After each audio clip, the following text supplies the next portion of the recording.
Hello बच्चों, आज आपको 7th क्लास की ज्योग्राफी का सेकंड चैप्टर मैं आज आपको करवाऊंगी। और इससे पहले मैंने आपको फर्स्ट चैप्टर करवाया था ज्योग्राफी का, जो कि पर्यावरण का था। अब आपको दूसरा चैप्टर है हमारी पृथ्वी के अंदर। ये मैं आपको इसकी वीडियो में बना रही हूँ, आप इसको ध्यान से देखना, ठीक है। सबसे पहले पृथ्वी क्या है? पृथ्वी एक ग्रह है। ग्रह, इसके बारे में आपने 6th क्लास में पढ़ा होगा ना, कि भाई सूर्य के जो है 8 ग्रह होते हैं जो उसका चक्कर लगा रहे हैं, तो उनमें से पृथ्वी तीसरा ग्रह है। और उसके ऊपर आपने तो पढ़ा होगा कि बहुत कुछ होता है। पहाड़ होते हैं, पठार होते हैं, रेगिस्तान होते हैं, महासागर होते हैं, बहुत कुछ इसके बारे में पढ़ा है। तो आज हम ये पढ़ेंगे कि पृथ्वी के अंदर क्या होता है, पृथ्वी के आंतरिक भाग क्या क्या हैं। यहाँ पर आपको एक चित्र दिख रहा है। इस पूरे भाग को अगर आप यहाँ पर दिखाया गया कि ये तो ऊपरी दृश्य है जो ऊपर आपको दिखता है, और अगर पृथ्वी को हम इस तरीके से काट के देखेंगे, ऐसा होता तो नहीं है, लेकिन अगर हम ऐसे देखें तो फिर हमें अंदर क्या मिलता है, ये उसके अंदर की जो है रचना है। जैसे कि आपको एक अंदर ये जो लाल रंग का एक दिख रहा है ये, और अगर इसको हम, क्योंकि 1/4 हिस्से तक ही दिखाया गया है, तो ये पूरे में इस तरीके से ये गोल एकदम, ये जो रेड कलर का है इसको कहते हैं क्रोड। क्या कहते हैं? क्रोड। सिर्फ पृथ्वी के सबसे अंदर, उसके ऊपर जो एक परत है ये पीले रंग की परत, ये भी इस तरीके से चारों तरफ है, पूरे गोलाई में है, इसको कहते हैं मेंटल, ठीक है, मेंटल। उसके बाद आती है सबसे ऊपरी परत जो बाहर है, ये थोड़ी पतली सी परत है, ये ब्राउन कलर की आपको दिख रही है, ऑरेंज कलर की। ये पूरे इस पृथ्वी के चारों ओर ये परत है, जिसे कहते हैं हम स्थल मंडल, ठीक है। पृथ्वी की सबसे ऊपरी परत जिसके ऊपर हम लोग हैं। अब इसके बारे में हम पढ़ते हैं। पृथ्वी एक प्याज की तरह पृथ्वी भी एक के ऊपर एक सकेंद्रीय परतों से बनी है। पृथ्वी की सतह की सबसे ऊपरी परत को परपटी कहते हैं। अभी जो मैंने बताया था सबसे ऊपरी परत, ये वाली, जिसे हम कहते हैं परपटी, ठीक है। इसमें ये बताया गया कि देखो, जैसे प्याज के ऊपर हम खोलते हैं तो उसमें एक के बाद एक परत निकलती जाती है, तो उसी तरीके से अभी मैंने जैसे आपको ये 3 परतें बताई हैं। सबसे ऊपरी परत जो है परपटी है, उसके अंदर ये थोड़ी ज़्यादा चौड़ी पट्टी ये परत है, इसे कहते हैं मेंटल। और उसके अंदर एक और सबसे बड़ा एक गोल आकार में जो परत है ये है क्रोड, ठीक है। अब इस किस तरह से होता है, किस चीज़ों से बना होता है, वो हम पढ़ेंगे। यह सबसे पतली परत होती है। क्या सबसे पतली परत होती है? परपटी। जो सबसे ऊपरी परत है परपटी, वो सबसे पतली परत होती है। यह महाद्वीपीय संगति में 35 किलोमीटर एवं समुद्री सतह में केवल 5 किलोमीटर तक है, ठीक है। मतलब जहाँ पर महाद्वीप है, ज़मीन है, वहाँ पर ये 35 किलोमीटर इसकी मोटाई है, और जो समुद्र के नीचे जो है ये सिर्फ 5 किलोमीटर तक होती है इसकी मोटाई, ठीक है। महाद्वीपीय संगति मुख्य रूप से सिलिका एवं एल्यूमिनियम जैसे खनिजों से बनी है। जो महाद्वीप यानी जो ज़मीन के ऊपर जो इसकी परत है, उसमें ज़्यादातर क्या चीज़ होती है, किस चीज़ से बनी है? सिलिका और एल्यूमिना जैसे खनिजों से बनी है, ये खनिज है।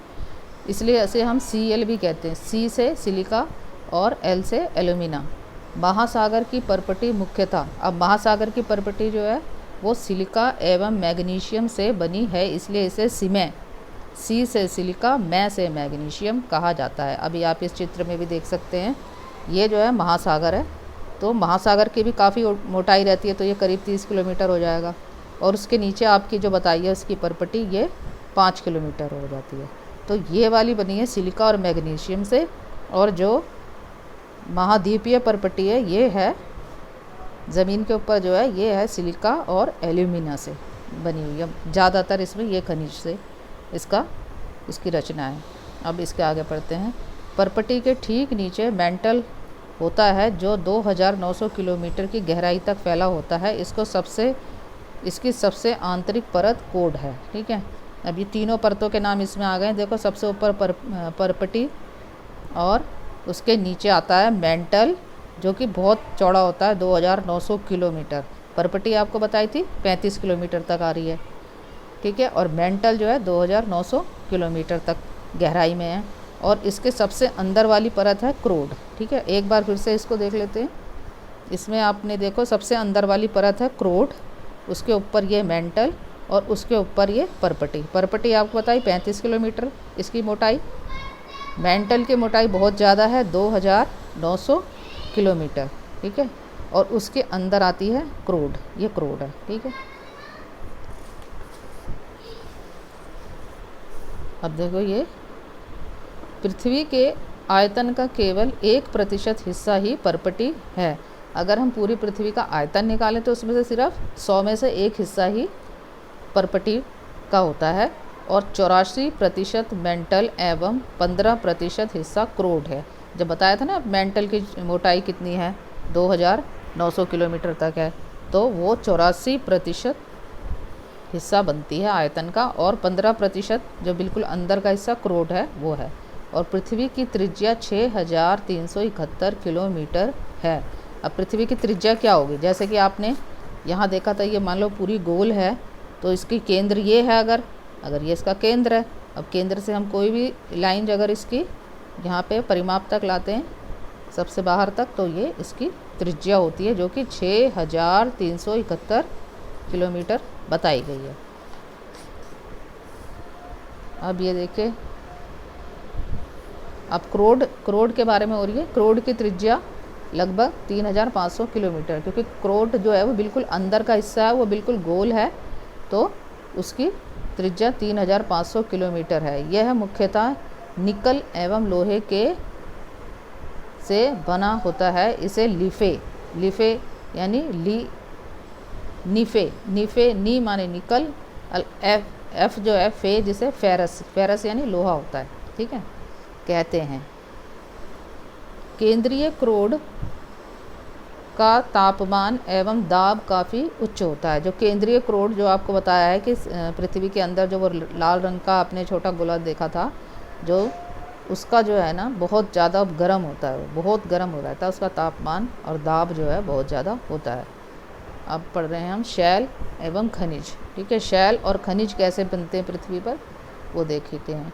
अभी जैसे आपको बताया ना कि जो सबसे अंदर जो क्रोड होता है, जो पृथ्वी के सबसे अंदर की सतह है, जैसे भाग है, जिसे क्रोड कहते हैं, वो बहुत गर्म रहता है। और कभी कभी वो बहुत गर्म हो जाता है, और वो उससे क्या होता है कि वो बाहर जब वो बहुत गर्म हो जाता है तो पिघल जाता है और द्रवित हो जाता है। द्रव यानी पानी, मतलब तरल रूप में आ जाता है, और फिर वो बाहर निकलने की कोशिश करता है। और जब वो बाहर निकलने की कोशिश करता है तो पृथ्वी के ऊपर, कभी कभार वो पृथ्वी से ऊपर भी फूट के बाहर आ जाता है, जिसको कहते हैं लावा, ठीक है, जिसे ज्वालामुखी भी कहते हैं, ठीक है। पृथ्वी की परपटी अनेक प्रकार के शैलों से बनी है। पृथ्वी को परपटी बनाने वाले खनिज पदार्थों के किसी भी प्राकृतिक पिंड को शैल कहते हैं। यानी पृथ्वी के ऊपर के हिस्सा जो परपटी है, उसमें जो भी कोई प्राकृतिक रूप से जो पिंड होते हैं, कोई भी चीज़ हैं, जैसे चट्टाने वगैरह हैं, उनको शैल कहते हैं, ठीक है। और शैल का मत चट्टानी होता है। शैल विभिन्न रंग, आकार एवं गठन की हो सकती है। शैल जो है अलग अलग तरह की होती हैं। अब इनके बारे में हम पढ़ेंगे। मुख्य रूप से शैल 3 प्रकार की होती हैं। मुख्य रूप से हम इन्हें 3 भागों में बांट सकते हैं। एक तो है आग्नेय, ठीक है, आग्नेय जिसे इंग्लिश में इग्नियस कहते हैं, आग्नेय शैल। दूसरा अवसादी, और तीसरा कायांतरित। 3 तरह के शैल हैं ये, आग्नेय, अवसादी और कायांतरित, ठीक है। द्रवित मैग्मा ठंडा होकर ठोस हो जाता है। द्रवित मैग्मा जो अभी मैंने आपको बताया, जो पृथ्वी के अंदर का हिस्सा है, जो वो बहुत गर्म हो जाता है। द्रवित यानी वो पानी तरल रूप में आ जाता है, और वो बाहर आ जाता है, कई बार बाहर हो जाता है, कई बार अंदर ही रहता है, और फिर ठंडा हो जाता है, और उससे जो है उसके शैल बन जाते हैं। इस प्रकार बने शैल को आग्नेय शैल कहते हैं, ठीक है। जब वो मैग्मा पिघलने के बाद में ठंडा हो जाता है, बिल्कुल ठोस हो जाता है, उसको हम आग्नेय शैल कहते हैं। इन्हें प्राथमिक शैल भी कहते हैं। आग्नेय शैल 2 प्रकार की होती है, अंतःभेदी शैल और बाहिर्भेदी। तो क्या आप ज्वालामुखी से निकलने वाला लावा की कल्पना कर सकते हैं? वास्तव में आग की तरह लाल द्रवित मैग्मा ही लावा है, जो आग से एकदम पिघला हुआ होता है, उसे ही लावा कहते हैं, जो पृथ्वी के आंतरिक भाग से निकलकर सतह पर आ जाता है। कभी कभार वो बाहर आ जाता है, तभी वो ज्वालामुखी बनता है। तब द्रवित लावा पृथ्वी की सतह पर आता है, यानी सबसे ऊपर वाले भाग में आ जाता है। यह तेज़ी से ठंडा होकर ठोस बन जाता है। परपटी पर इस प्रकार से बने शैल को बहिर्वेदी आग्नेय शैल कहते हैं। जो बाहर निकलकर ठंडा हो जाता है और ठोस हो जाता है, उससे वो आग्नेय शैल बन जाता है, तो उसको बहिर्वेदी आग्नेय शैल कहते हैं। इसकी संरचना बहुत महीन दानों वाली होती है, उदाहरण के लिए जैसे बेसाल्ट। ठीक है। अब हमारे जो दक्षिण में, भारत के दक्षिण में जो पठार है, जैसे दक्कन का पठार कहते हैं, वो बेसाल्ट शैलों से ही बना है, यानी ये बेसाल्ट चट्टान है जिनसे ये बना है। द्रवित मैग्मा कभी कभी भूपर्पटी के अंदर गहराई में ही ठंडा हो जाता है। कई बार ऐसा होता है कि वो बाहर नहीं निकलता और वो अंदर ही ठंडा हो जाता है और वो बहुत ठोस हो जाता है, फिर उसे अंतर्भेदी आग्नेय शैल कहते हैं। जब वो अंदर ही ठंडा हो जाता है तो क्या हो जाता है? अंतर्भेदी आग्नेय शैल। धीरे धीरे ठंडा होने के कारण ये बड़े दोनों दानों का रूप ले लेते हैं और दानेदार हो जाता है। ग्रेनाइट ऐसे ही शैल का एक उदाहरण है। ठीक है। अंदर जो ठंडा हो जाता है, ये एक तरह का जैसे ग्रेनाइट होता है। ग्रेनाइट जो उससे आप लोगों ने देखा होगा, उसे मकानों में भी बनाने में इस्तेमाल करते हैं ग्रेनाइट, और उसे लेई और मसालों तथा दानों का चूर्ण बनाने के लिए जिन अपघर्षण पत्थरों का उपयोग होता है वे ग्रेनाइट के बने होते हैं। सीमेंट वगैरह भी इसी से बनता है।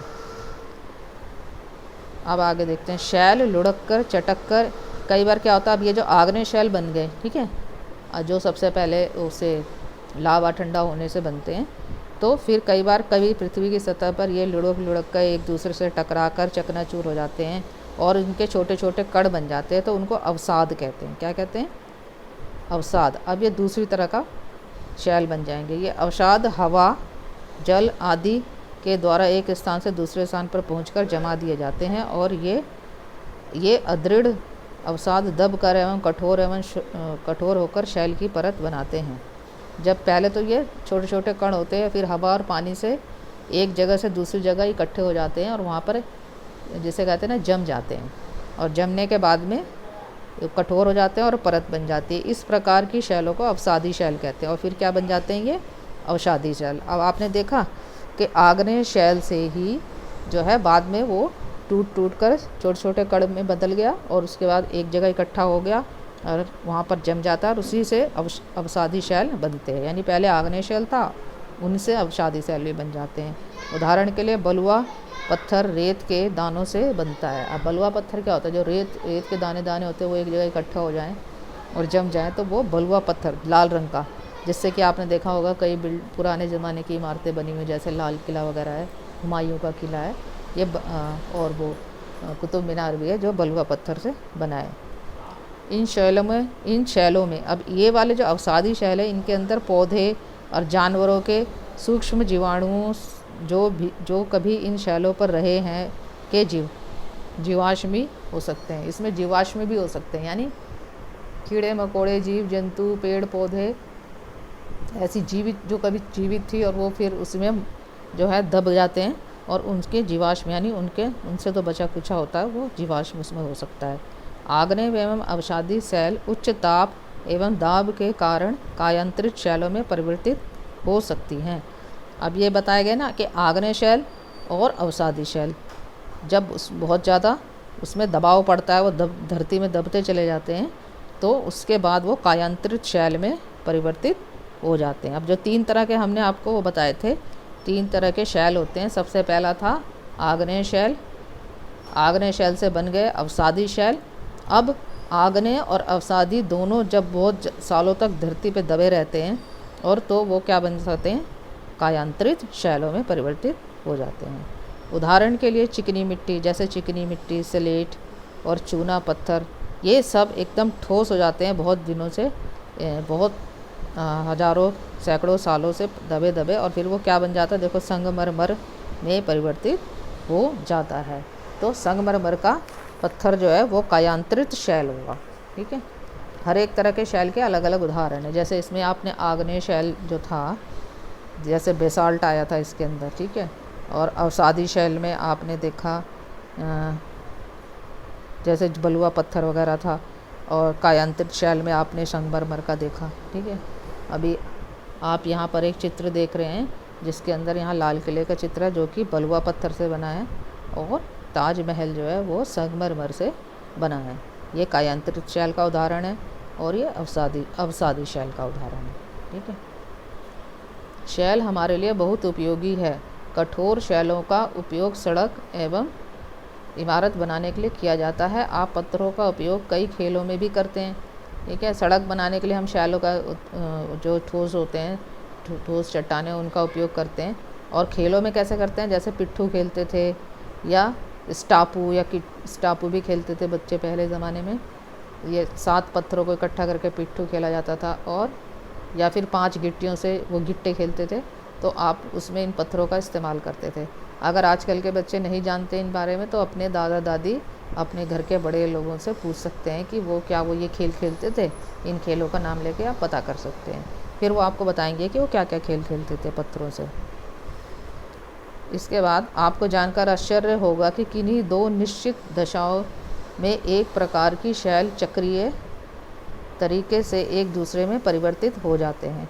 यानी कुछ ऐसे हालात में, अवस्थाओं में क्या होता है, एक शैल दूसरे शैल में परिवर्तित हो जाता है। जहाँ पर आपको मैंने ये बताया था पिछले पेज में, एक शैल से दूसरे शैल में परिवर्तित होने की इस प्रक्रिया को शैल चक्र कहते हैं। जब वो एक शैल से दूसरे शैल में परिवर्तित होता है तो इसको हम शैल चक्र कहते हैं। आप जानते हैं कि द्रवित मैग्मा, अब जो हमने पहले पढ़ा था वही इसमें दोबारा आपको बताया जाएगा कि द्रवित मैग्मा क्या है, जो पृथ्वी के सबसे अंदर वाली सतह है, जिसे क्रोड कहते हैं, वहाँ से वो एकदम गर्म होकर द्रवित हो जाता है, यानी तरल रूप में आ जाता है, और फिर ठंडा हो जाता है और उससे आग्नेय शैल बन जाता है। ठीक है, आग्नेय शैल के छोटे छोटे टुकड़ों में टूटकर एक स्थान से दूसरे स्थान पर स्थानांतरित होकर क्या बन जाता है, अवसादी शैल का निर्माण करते हैं।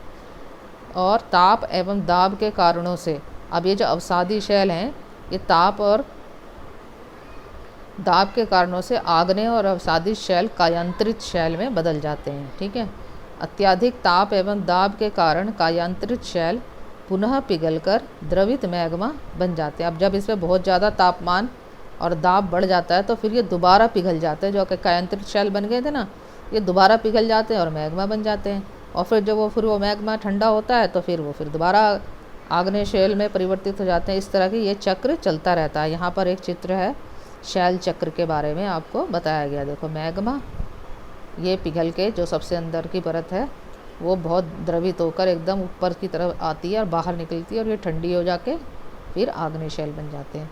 और फिर आग्नेय शैल बन गया, उसके बाद ये आग्नेय शैल टूट कर फिर वो एक स्थान से दूसरे स्थान पे जमा हो जाता है और वहाँ जाकर वो अवसादी शैल बन जाता है। और फिर ये आगे चल के ये भी कायांतरित शैल में परिवर्तित हो जाता है। जब वो बहुत ज़्यादा दबा रहता है उसके बाद ये कायांतरित शैल में परिवर्तित हो जाता है।